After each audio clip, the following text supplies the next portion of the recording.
What's up, everybody? It's John with John Sports Arts and Collectibles coming at you with a brand new video. How's everyone doing out there today in the YouTube universe? It is a time for another comic book video. Picked up a bunch of books here. There's, let's see, 5 comic books. One I'm going to show at the end. It's got an iconic signature on it. It's signed. Yeah, I found it. It's amazing. Okay, before we start in the books, I wanted to share these two. These have been in my collection, and I just stumbled across them the other day and wanted to share this. Can be tied in with this. These are awesome. These are like little mini comic books. These are from 1981. So I guess they would be considered Bronze Age comic books. They have white pages. These are awesome. They're put up by a company called Emerald, and I think they tie with Marvel. And these are called Bubble Funnies, little mini comic books. And then there was like a coupon or something on the back here that had the Bubble Funnies information, and there was a stick of gum in here. But I think I obviously took it off like a kid would. And got Amazing Spider-Man and Captain America. And these came in like little wax packs, cello type wax packs. There were 6 comic book types that you get one of these two. There's only one in each pack. So you had Captain America, Amazing Spider-Man, The Incredible Hulk, Spider-Woman, and then there were 2 non-Marvel comic books, mini comic books, Sabrina and Archie. So I found these fascinating. These are pretty awesome. Let's just take a look at the Captain America one. People do get these graded, I think sealed and, open, but with the attachment still there. So these just obviously remain in my collection. I found this fascinating. You can still pick these up on eBay and around, and sometimes they can be pricey. A box of these, on average, can go pretty high. So there you go, Bubble Funnies. All right, let's get into the first book that I found. I've got 1, 2, 3... like earlier Bronze Age, 1 silver, and then this last book is a Bronze Age book, but it's the one that's signed. So we're going to take a look at that last. Okay, this is my first ever Skull the Slayer. Again, when I go on my hunts, I go through long boxes at various LCS's, local comic shops in the Pittsburgh area, and I try to find pretty good copies of Bronze Age and Silver Age books. I'm not trying to break the bank. I can go buy, some $100 book, and, that's not what I'm trying to do here. I'm trying to slowly build up my collection with unique pieces, interesting titles, awesome covers by big name artists, and that's where I am here. So they got Skull the Slayer from 1975. Let me just get my information up here because I don't have any Skull the Slayer, and I wasn't even aware of Skull the Slayer since it came out November 10th, 1975. And you've got Gil Kane. These next 3 are actually Gil Kane covers. He was the cover artist, but then you've got other artists in this issue. Michelle Wolfman, who I believe must be Marv Wolfman's, I'm guessing, wife, because he's the writer on this. He's also the creator of Skull the Slayer. He's a writer and editor, Marv Wolfman, but also you've got artist Steve Gann and then Tony San Jose. So this was only like an 8-issue run, and it ran from 1975 to 1976. Marv Wolfman created. I didn't know anything about this. I was like 6 to 7 years old when this run came out, Skull the Slayer. He's not really a superhero, but he's got this like belt here that gives him like extra powers, and it's like it takes place, it's like a science fiction type setting, and he battles these space dinosaurs, and it just, I found this cool. That's all I can say. Skull the Slayer number 2, a pretty nice copy here. I would imagine a high grade, a 9.8. They on average go for about $181, 9.2 about $35, an 8, $26, a 6, $15, and a 4, $6 on average, $3 to $5 ungraded. But I found this like in a $3 bin. But it's got white pages, a little mark right there.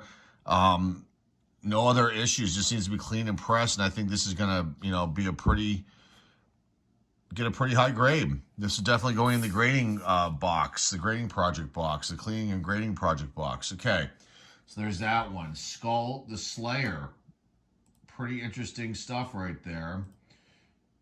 Again, a Marvel title I wasn't even aware of. Okay, I picked up another Conan the Barbarian. He's not my favorite character. And but again, another really clean, nice copy of an earlier Bronze Age. This one came out January 31st, 1975, with a February cover month, excuse me. Again, another Gil Kane cover. The artists, there are a whole bunch here. It says Glynis Wine. I don't know if I'm saying that name right or wrong. John Buscemi, Wally Wood. That's a name right there. Buscemi is too. Tim Conrad, Gaspar Salandino, another one that pops up all the time. John Costanza, another one, and then Artie Simex. There's some names, Marvel names right there that definitely have mentioned before when I've done these showcase videos. Writer on this, there are three here. We got Roy Thomas, Wally Wood, and then Fred Blosser, and then the editor on this one is Roy Thomas. Issue number 47, Conan the Barbarian. A really, really, again, a nice clean copy, white pages, kind of a shocker to find it in these bin amongst the tattered and torn issues that I come across of other books.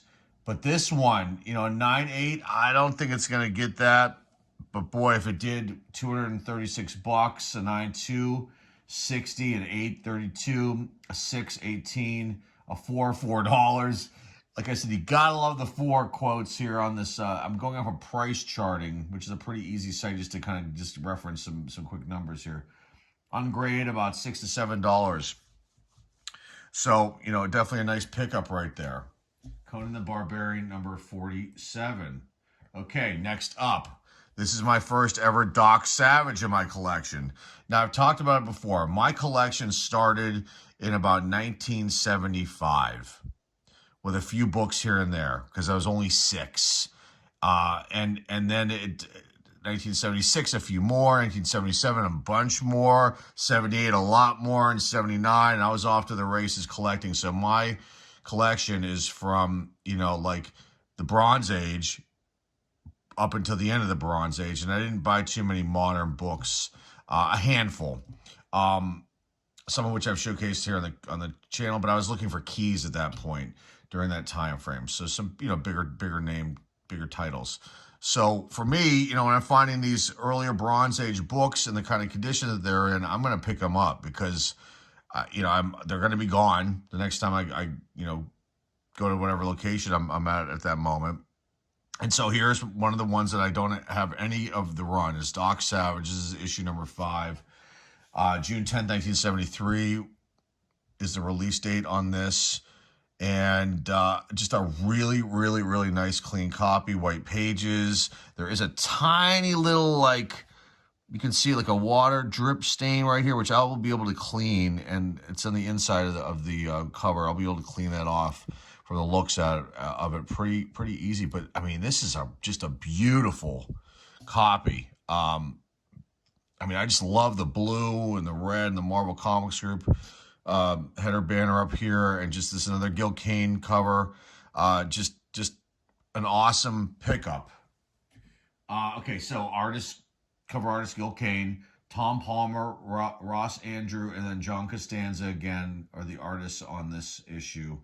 Editor Roy Thomas, and then writer is Steve Englehart, excuse me. And then prices on this one. 9.8, $174, 9.2, $50, an 8, $40, a 6.14, a 4, like $4 to $5, and ungraded copies usually run $4 to $6. So, but this is just a nice one. This is definitely going to be a higher grade book. Hey, I think it's going to score, grade out a 9 or higher. That's my guesstimate based on what I'm seeing on this one. Okay, the only silver that I picked up here. And this is, again, my first one of this particular run, too. And I've seen this run before. on my searches. I've known about this. It's my first pickup, and it was $3, and it was definitely worth $3. It's not brand is the title of it. It's a parody comic book that Marvel came out with.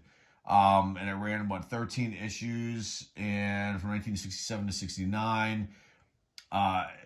Interesting stuff.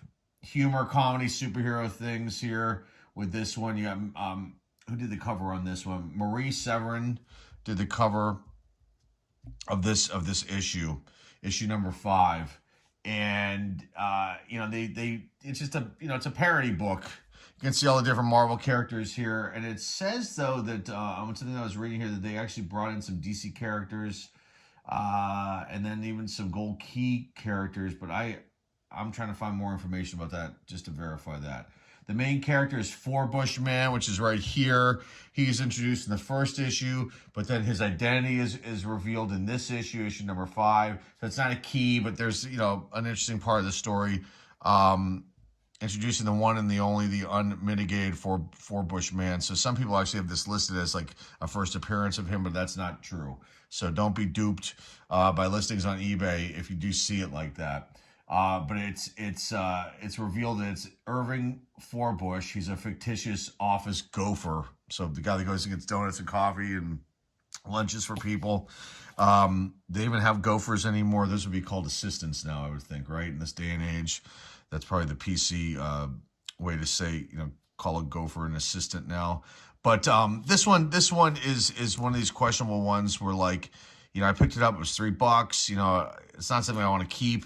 Probably just clean it, press it. There is an issue. There's a production issue, it looks like. There's like a missing staple, completely missing. Like I couldn't even, I wanted to make sure that maybe it got removed somehow, but there's not even a staple hole here. And so whoever had this had put tape, which is all not inside the book anymore. But it came through, so I don't know how much I can do with that, but it's on the pages, so that'll strike it down as far as the grade goes. And so it's kind of looks like it's rolling, but it's not per se. So it's the kind of thing where, like, okay, it's not that valuable with the grade that it'll probably be, which is my guess probably like a 4 or a 5. Maybe CGC will be nice that day and give it a little higher grade, like a 5.5 or something. But the cover's not bad. It just needs to be clean. There is some wear in the spine here. But the colors are really nice on this. I mean, I see a lot of these Silver Age books in these cheaper bins or long boxes, and they might have faded covers, or there's some really just bad things happening with a lot of the Silver Age books that I'm running into at some of these locations. And this one isn't that bad. So it's kind of thing where, like, do I get the staple replaced by somebody that knows what they're doing? Because I don't want to screw this kind of book up. And again, it's not like super valuable in the condition that it's in. Okay, but let me just give you the information because I'm kind of babbling here with this one. This came out November 30th, 1967. It's got December month on the cover there. But you've got Tom Sutton, Jack Kirby, these are the artists, Gene Colan, Marie Severine did the cover, Artie Simak, Al Kuzrock, probably saying that wrong. That's the first time I think I've seen that name and said it here on one of these videos. And Sam Rosen is another name we've said here and there. Writer Stan Lee, Roy Thomas, and the editor on this one was Stan Lee. Values on this book, a 9.8, almost $500 in value, which this is not.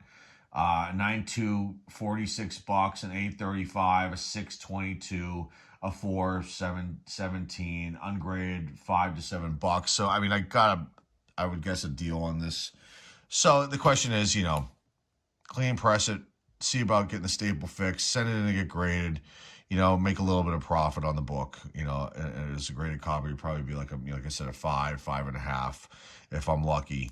Make a little bit of money on this one, or maybe I'll have seller's remorse and then end up keeping it, not getting it graded. Who knows? Okay, let me pause this, get my stuff in order here for this last book. It's the signed book that I found. I actually found this weeks ago, but I wanted to share it finally. Now that some time has passed, but Be right back with some information on this next book and the artist. All right, here we go. This is awesome. Okay, we're looking at a DC comic here, Secret Origins issue number 3. Basically 2 reprint stories in this book, but this comic book is signed by Erwin Hasen, who is a legend in the comic book world. Tie-ins to Wonder Woman, Wildcat that he created, Green Lantern. There's a lot of there are a lot of video interviews on YouTube. There's like a documentary that's interesting, extremely interesting documentary about his life, and but just an unreal find. You know, a comic book that I, happened to pull out, was buried in a long box at one of the LCSs. I picked this up for $3. He must have signed this at a show, is my guess. But just an incredible find. Let me just tell you a little bit about this book, and then we'll get into just more about Erwin. I'm sorry. Nick Cardy, Harry Peter, Erwin Hasen, artists. Now, I imagine his art might be here and here. I don't think this Wonder Woman looks more modern, so that's probably like a Nick Cardy, his work there, and maybe Wildcat is Erwin's. Writers on this one: Bill Marston, E. Nelson Bridwell, and Bill Finger, and then editor E. Nelson Bridwell. Values on this book, and this doesn't even matter because this book's gonna grade like mid-grade. $225 or $98, $592, $50, and $842 is $624 for $10, ungraded $8 to $10. This will get authenticated by JSA, the signature. It'll be a mid-grade book. It definitely needs to be graded. It needs to be encapsulated, and unfortunately I can't get it authenticated and not get it graded. I don't believe CGC does that. It's going to be a mid-grade, probably a 5.5. You can see some shadowing here. So this book must have been stored like in my guess is in a location that's sun hitting it with dust, and then a book must have been laying on here, or something was laying on it, and that's how these dust lines happen, just in case you don't know. It's got white pages. It's a pretty good, maybe it'll get higher than that as far as the grade goes. I really don't want to mess with this as far as it'll just get a general quick dry clean and a very fast press, because I do not want to mess that up. It'll get authenticated by JSA when I'm able to go to see them on location at either a show or maybe one of the cons, but probably or maybe even a location. I have to check and see if they'll do it at say like one of the card shops where I've gotten their authentication done. Okay, but just an awesome find. He's also known for Dondi, which was a comic book and a comic strip, and I believe they made a feature film in 1960 on Dondi. I kind of remember Dondi. It was before I was born, but I remember seeing Dondi somewhere, either maybe in old comic books, comic book form, or perhaps like reruns of the comic strip, because that would happen back in the day if you don't know anything about newspapers, and they would have comic strips in certain comic strip sections. And they would occasionally rerun older comic strips. I guess they would be maybe considered syndicated strips at that point. And so he also drew Johnny Thunder, Justice Society of America, The Flash, Green Lantern. I mean, he's an iconic name in the comic book world. One of the early guys. I guess you can consider Golden Age artists, and just an incredible find, and a nice way to wrap this video up, which is an awesome pickup that I found by mistake. I mean, honestly, I just happened to pull the book out, saw that. I would have probably not even, if I hadn't pulled it all the way out, I would have missed it, and then bam, now it's part of the collection, and yeah, there you go. A nice one right there. So let's just wrap this one up. I'm just fix this. Whoops, wrong way. There we go. Now we're good to go. Sorry about that, guys. I was just moving the tripod and went the wrong way. Okay, let's wrap this one up. Nice books, Nice pickups. Hopefully you like this one. Nice bubble funnies thrown in the mix too. I love doing these comic book videos. They are so much fun for me. I hope you enjoy them. I wish they would take off. I wish they would get more views. I don't understand why the comic book community won't latch on to something like this. This isn't, someone just showing off key comic books, or, we have no more sticky goose. You don't have any drama in that regards, but these are different kind of comic book videos. So I'm showing my pickups, but I'm giving additional information on some of these things, and I'm showcasing things like this too as well, which, not a lot of channels will do that. But there you go. Hopefully these videos will start picking up some speed and steam with people, and but I'll make them because they're fun for me, and I love showing this stuff off to you guys. And that's it. That's all I've got. So remember to like, subscribe, comment down below, share this video with your friends, family, and loved ones. The eBay store link is down below in the description. Until next time, folks, this is John with John Sports. We'll signing off, and I will see everybody very, very soon. Take care.